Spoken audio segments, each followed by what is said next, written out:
अस्सलाम वालेकुम नाज़रीन, मैं हूं हकीम जा शाहिद। वेलकम करता हूं आपको अपने चैनल पर। उम्मीद करता हूं आप लोग खैरियत से होंगे। एक बार फिर एक नई वीडियो के साथ, एक नए नुस्खे के साथ आपकी खिदमत में हाजिर हूं। आज हम बात करने वाले हैं एक बड़े अजीब व गरीब नुस्खे के हवाले से। आज का हमारा नुस्खा है, नाक में बात करने वाले जो लोग हैं वो परेशान होना छोड़ दें और इस नुस्खा को इस्तेमाल करें। इंशाल्लाह इस मसले से उनको निजात मिल जाएगी। बेसिकली हुआ ये कि मुझे एक फ़ोन आया एक भाई का। उन्होंने मुझे रिक्वेस्ट की कि यार मैं नाक में बात करता हूँ बहुत ज़्यादा, मैं कोशिश करता हूँ बहुत ज़्यादा कि मैं नाक में आवाज़ को ना जाने दूँ, लेकिन उसके बावजूद मैं कंट्रोल नहीं कर पाता और मेरी आवाज़ जो है वो नाक के थ्रू आती है। और मैं कहीं महफिल में बैठा होता हूँ, कहीं बात करता हूँ तो लोग हंसते हैं। और ये हकीकत है कि जब एक इंसान नेचुरली बात करने लगा और चार दोस्त बैठे हुए हैं और उनमें ऐसी आवाज़ निकले तो हंसना मतलब वो बन जाता है कि आदमी अपने आप को डिप्रेशन में चला जाता है, बहुत अपनी उसकी फीलिंग बड़ी अजीब हो जाती है। और मसला उनका ये था कि उनके गदूद वगैरह भी नहीं है नाक में। अक्सर लोगों के गदूद होते हैं और जिन लोगों के गदूद हैं वो भी ये नुस्खा इस्तेमाल कर सकते हैं। इंशाल्लाह उनको भी बहुत जल्दी मतलब इस चीज़ से निजात हासिल हो जाएगी। तो मैंने कहा ठीक है, मैं आपको ज़रूर नुस्खा दूंगा, लेकिन वीडियो के अंदर देंगे ताकि आपके साथ साथ औरों का भी फ़ायदा हो जाए। तो आज का नुस्खा इसी हवाले से ही है। आप लोग समझ सकते हैं कि नाक में बोलना कितनी परेशानी होती है। तो इस नुस्खा को इस्तेमाल कीजिएगा, कुछ ही दिन के इस्तेमाल से इंशाल्लाह बेहतरी की तरफ गामजन हो जाएंगे। तो बस आपको नुस्खा की तरफ लिए चलेंगे, लेकिन उससे पहले अगर अभी तक आप लोगों ने हमारे चैनल को सब्सक्राइब नहीं किया तो सब्सक्राइब कीजिए, बेल आइकन को ज़रूर प्रेस कीजिए ताकि लेटेस्ट वीडियो आपको मिल सके।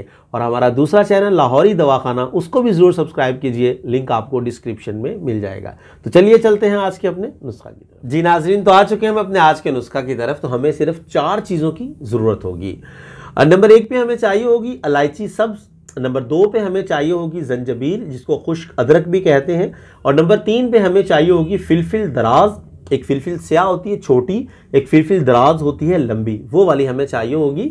इन तमाम चीज़ों पर मैं अलग अलग से वीडियोस बना चुका हूं, आप लोग वीडियोस भी देख सकते हैं। और वीडियोस देखने का सबसे आसान तरीका ये होता है, आप इलायची सब्ज़ लिखिए यूट्यूब की सर्च बार में और आगे मेरा नाम लिख दिया करें हकीम जा शाहिद, आपको वही वीडियो मिल जाएगी। इसी तरह अगर आप जंजबील के हवाले से देखना चाह रहे हैं या फिलफिल दराज के हवाले से देखना चाह रहे हैं, आपने सिर्फ फिलफिल दराज लिखना है सर्च बार में और आगे मेरा नाम लिख देना है और आपको वीडियो जो है वो मिल जाएगी। अब हमें इसके वज़न की बात करनी है। आपकी आसानी के लिए स्क्रीन पर लिख भी देता हूँ, नोट कर लिया करें। नंबर 1 पे हमें जो चीज़ चाहिए वो है इलायची सब्ज़, हमें चाहिए होगी 10 ग्राम। जंजबील हमें चाहिए होगी 10 ग्राम खुश्क अदरक। और नंबर 3 पर जो फिलफिल दराज है ये भी हमें चाहिए होगी 10 ग्राम। और इसके अलावा जो चौथी चीज़ है वो है पुराना गुड़।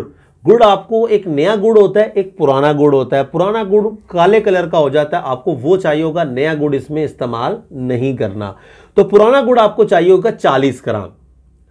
मैं स्क्रीन पर लिख दूंगा, आप लोग नोट कर लीजिएगा। इलायची सब्ज़ 10 ग्राम, फिलफिल दराज 10 ग्राम, जंजबील 10 ग्राम, पुराना गुड़ 40 ग्राम। अब आपने क्या करना है कि जो तीनों चीज़ें हैं खुश्क वाली, उनको पहले पाउडर कर लेना है, अच्छे तरीके से आपने उनको पीस लेना है। और उस पाउडर को आपने किसी भी हवन दस्ते में, चटुवटे में आपने गुड़ को डालना है और गुड़ को पहले अच्छे तरीके से पीस लेना है। पीसने के बाद आपने जो पाउडर होगा वो उसमें शामिल करना है और उसको अच्छे तरीके से आपने कूट लेना है। आपने इतना कूटना है कि वो यकजान हो जाए और हार्ड हो जाएगा वो, और फिर गोली बनाने के काबिल हो जाएगा। और जैसे ही वो आप देखेंगे इस काबिल हो गया कि गोली बना सकते हैं आप लोग, तो आपने काले चने के बराबर नखूदी गोली इसकी बना के रख लेनी है। और खुश्क होने के बाद एक गोली सुबह खाना खाने के बाद और एक गोली शाम को खाना खाने के बाद ताज़ा पानी के साथ इस्तेमाल करनी है। 1 से 2 माह आपको ये इस्तेमाल करनी पड़ेगी और इंशाल्लाह आपका ये नाक में बोलने वाला मसला जो है ये हल हो जाएगा। तो मैं उम्मीद करता हूँ आज की वीडियो आपको पसंद आई होगी। अगर वीडियो पसंद आए तो लाइक कीजिएगा, शेयर कीजिएगा ताकि आपके साथ साथ दूसरों का भी फ़ायदा हो जाए। तो आज के लिए इतना ही था, मिलते हैं किसी अगली वीडियो में। हकीम जा शाहिद को इजाज़त दीजिए। अल्लाह।